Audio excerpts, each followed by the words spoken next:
Why is cancer becoming an epidemic today? If you look around, we have more fancy hospitals, we have doctors, we have nutritionists, we have gyms, we have superfoods, we have supplements, we have everything possible, but yet when you look at the statistics of sickness, we see that cancer is becoming more and more, not just in India, across the world, but right now, India is one of the leading countries when it comes to cancer.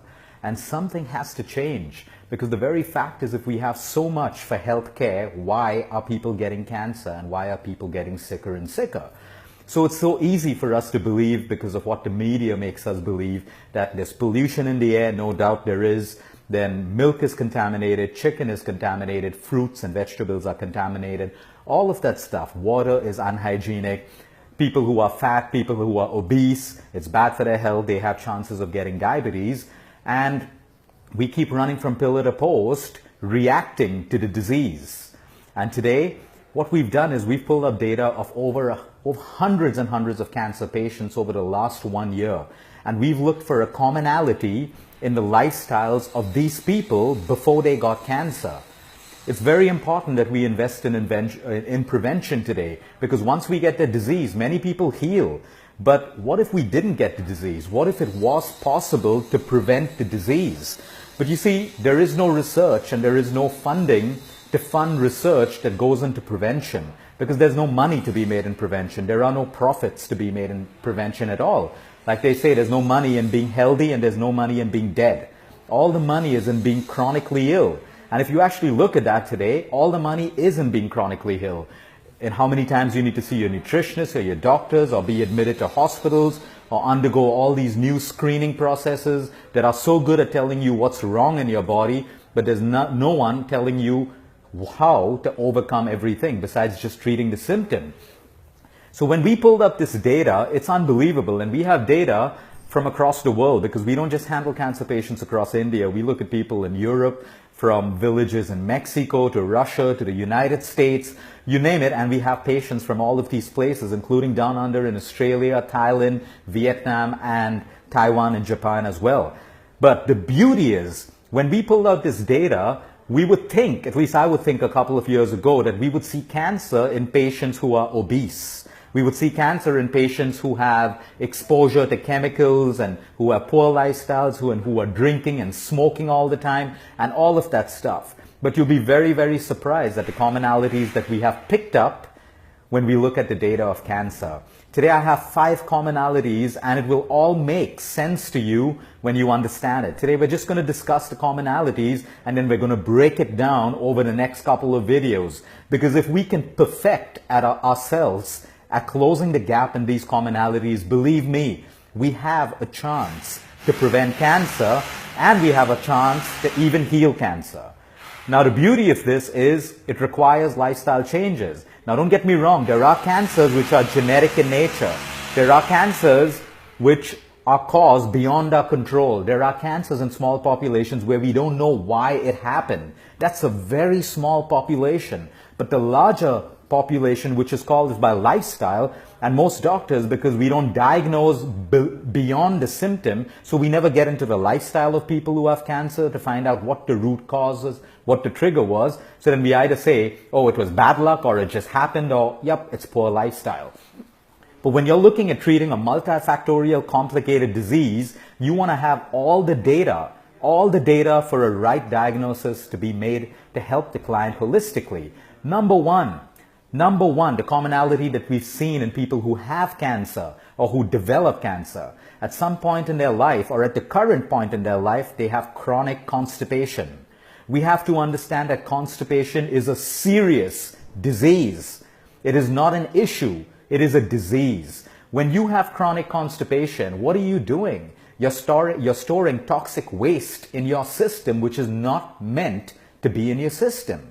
And especially in women, when we find women who are constipated, what happens? Estrogen, which is supposed to be passed out, now gets backed up into your liver and then back into the cells of your body, producing estrogen-dominant cancers. So number one, we see estrogen dominance connected to constipation. It's common sense. You don't need to be a scientist, a nutritionist, or a doctor to know this. It goes back to school. If we keep toxic waste in our system, we have the ability to start off a mutation of cells. Anyway, let's move on to the next commonality. Acidity.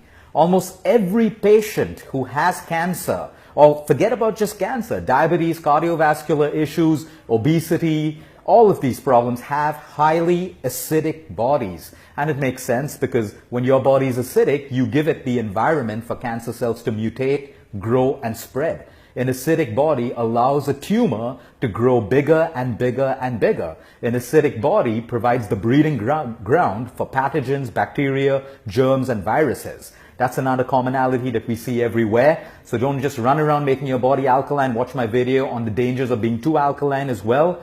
The third commonality is low sleep, less sleep. And I cannot stress how important sleep is. It goes back to simple science again. What happens when we sleep? We produce a hormone called melatonin. Melatonin in the cancer world is also known as an anti-cancer hormone.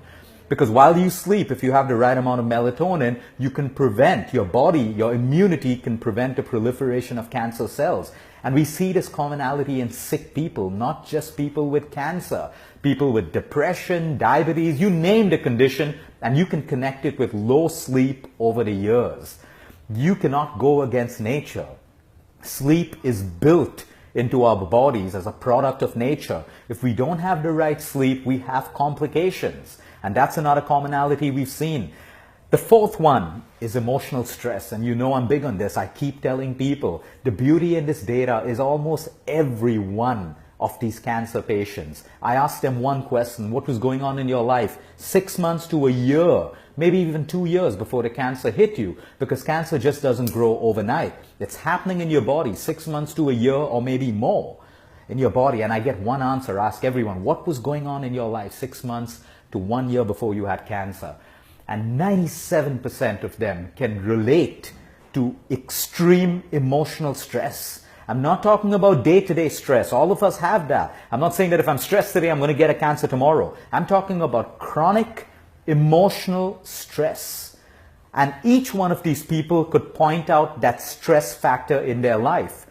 Examples: for some of them it was a divorce. For some of them it was the loss of a loved one, the loss of a child, the loss of a parent, where they just can't get over that stress and that stress eats into them.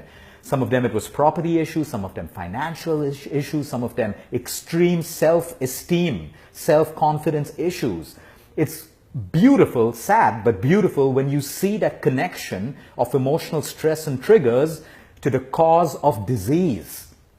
And no matter what anyone says in the medical world about emotional stress, you know it yourself for sure. There's no one investing money in studying this further. And they're not interested. Where's the money if you find that the outcome of this research is true, that emotions have an impact on your disease? There's no money to be made by anyone, which is why the things that really work in this world will never be researched. There will be no government funding, there will be no private funding for things like this, unless you find someone who's willing to put that kind of money without expecting it back, without expecting profits. And then, but you have enough of people probably watching this video right now in the world who will state that when they changed their emotions, their cancer went away. When they changed their emotions, they got stronger and they healed their diabetes, their arthritis, whatever disease it is.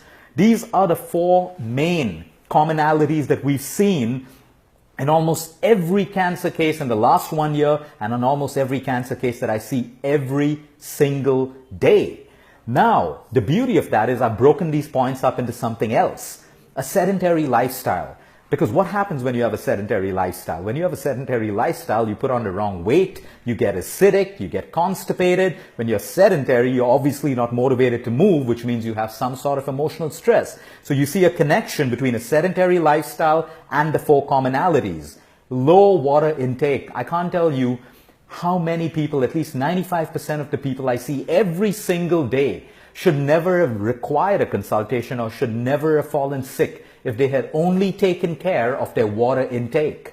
There are people having 2 to 3 glasses of water for the last couple of years. Without water, you have low immunity. Without water, you have acidity. Without water, you're constipated. Without water, your brain can't think and function the right way, which means you lose control of your thoughts and emotions, and you're less powerful to handle the day-to-day stress that hits you. So again, you see the connection between low water intake and all the four commonalities. The fear and the ability for people to manifest the disease. I come across so many people who say, I don't want to get cancer. I'm so scared of getting cancer. I'm so scared of getting diabetes. I'm so scared of getting diseases. And again, in our diagnosis, we found that the very same people who have this intense fear manifest the disease. You are what you think. No matter what anyone tells you, if you think you're fat, you will be fat. You will look fat, even though people say you are not fat. If you think you're sick, you will be sick. Your thoughts become who you are. It's as simple as that. I give everyone the simple test every time. Be angry right now. Be angry. Can you be angry? No, you cannot be angry. But now, have an angry thought and you will feel anger. If I tell you to be happy right now, can you just be happy right now? No. You need a happy thought to make you happy, to make you feel happy. Every thought manifests into something in the human body. And it's true. Again, the diagnosis of so many patients, we see anger over the years. We see irritability. We see resentment. We see unforgiveness. We see jealousy. We see rigidity in thought processes. We see OCD properties at a very strong levels in all of these cases of cancer. Why? Because all of these emotions cause emotional stress. Emotional stress causes acidity, causes constipation, causes every commonality that we've discussed. So you see that connection again. The connection of food.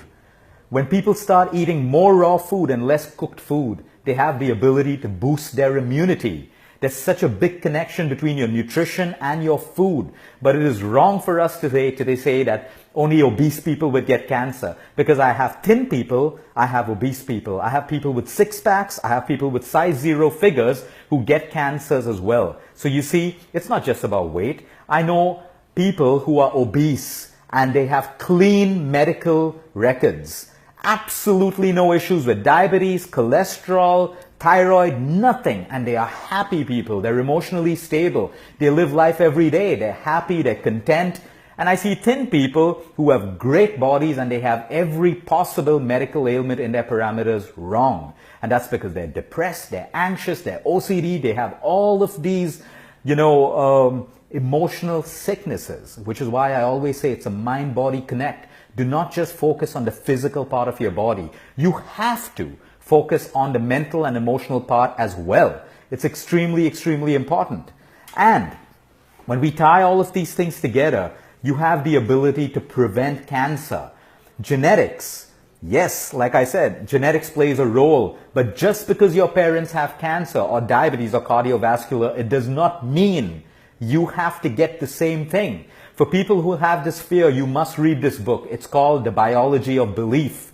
You have good genes and you have bad genes. If you create the wrong environment in your body and around you, your bad genes will express themselves. So even if you have a cancer gene or a diabetes gene or a cholesterol gene inherited from your parents, you need to create that bad environment in your body and around your body to make that gene become a disease. It is true, your beliefs control your genes. Your environment inside of your body and outside of you controls your genes. Simple example, when you're staying in a city, you feel a different way. The moment you move closer to nature, you go by a water body or a beach or a holiday somewhere, you feel different, you eat different, you think different, you sleep different.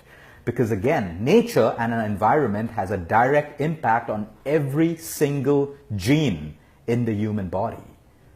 So now we can keep running around looking for superfoods and all of these things. There are people who recover without spending any money on superfoods. There are people who recover from cancer without doing anything. Focus on what's going on in your head and these 4 commonalities. If you have constipation, fix it. No matter what, fix it. Not the allopathic way. The allopathic way will suppress your symptom of constipation. Of course, you need the allopathy to help you through a journey. Take it. But do not believe it is curing your constipation. It is suppressing it. Acidity. Take an antacid if you need it to support your journey, but get off it, because we all know the long-term side effects of antacid is destroying your gut. And weakening your gut is weakening your immunity. Having a weak immunity is causing a cancer.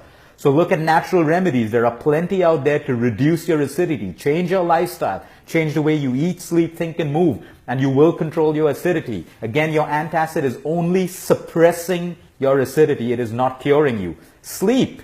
That's a choice you have to make for yourself. How badly do you want to prevent disease? How badly do you want to heal? That's up to you. When you know When you desire that truly, you will make those lifestyle changes to have better sleep at night. And there are natural remedies that can help you sleep better at night. And the fourth point is, of course, emotional stress.